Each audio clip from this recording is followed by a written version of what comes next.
Hello students, welcome on my YouTube channel. On this video, I am going to tell you about accounting equations. First we will learn what is accounting equation and then assets, liabilities and capital. So let's begin with the video. Accounting equation signifies that assets of a business are always equal to the total of capital and liabilities. इसका मतलब ये है कि business में owner का जो भी assets होता है वो हमेशा बराबर होता है उसकी कैपिटल और लायबिलिटी के टोटल से.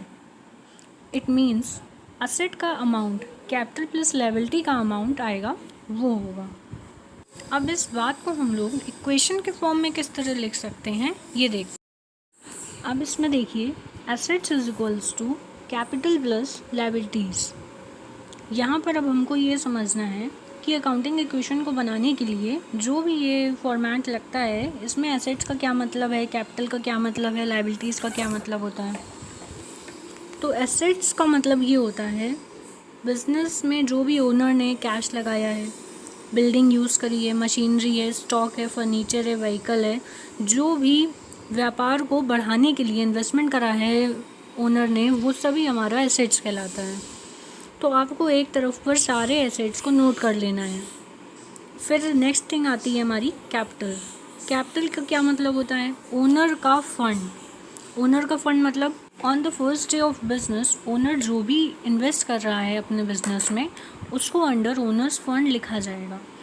एक बार बिजनेस स्टार्ट हो गया उसके बाद ओनर जो भी बिल्डिंग लगाएगा, मशीनरी लगाएगा, स्टॉक ऐड करेगा या फर्नीचर, कैश, एनीथिंग, उन सबको हम लोग एसेट्स के अंदर लिखेंगे.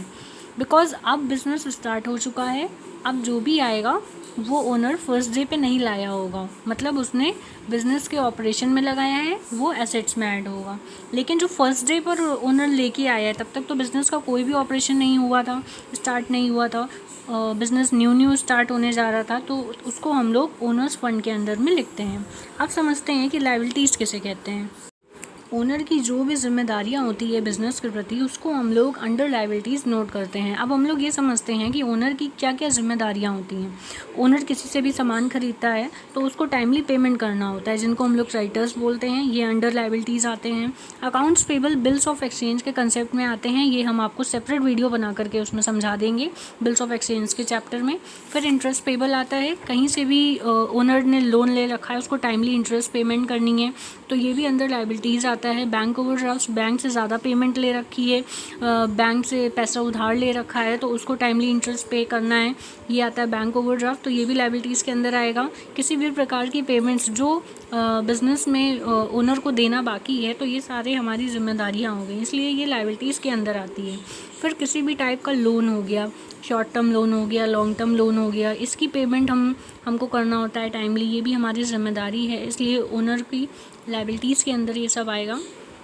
तो आपने ये देखा कि एसेट्स क्या होता है, कैपिटल क्या होता है, लायबिलिटीज़ क्या होती है, इसको किस तरह से आपको इस इक्वेशन के अंदर रखना है ये हम लोग फर्दर समझते हैं.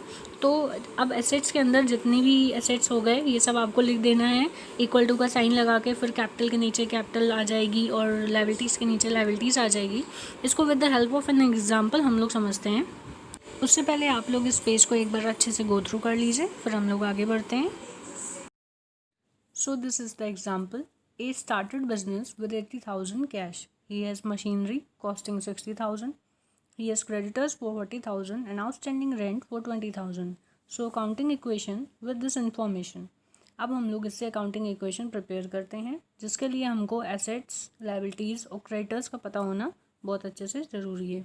So information given in question: capital 80,000. Under assets there are two columns: cash and machinery. Cash for 80,000 and machinery for 60,000.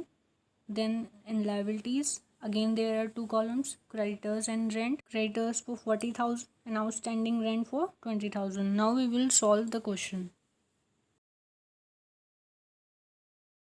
In solution we will first write down the format of accounting equation, that is assets is equals to capital plus liabilities. So first the owner is putting capital, so in assets column 80,000 and in capital column 80,000, liabilities will go for 0. Then in second 80,000 plus 60,000 for machinery and In the other column, 80,000 capital and plus liabilities are 0. Then again 80,000 plus 60,000. Then here for capital 80,000 and for creditors 40,000. Then in the last and final equation, 80,000 plus 60,000, and here 80,000 for capital plus 40,000 for creditors and 20,000 for outstanding rent. So in this way we can solve the accounting equation question by putting first the format and then apply all the given information in the format. Final equation को कभी भी solve नहीं किया जाता है, वो जैसे है उसको वैसे ही एज इट इज़ आप लीव कर दीजिए, उसके आगे लिख दीजिए this is my final equation. So this is the easy way for solving any accounting equation question. Thank you for watching my video. For any query you can comment. Please like, share and subscribe my channel. New video is coming soon. Keep watching.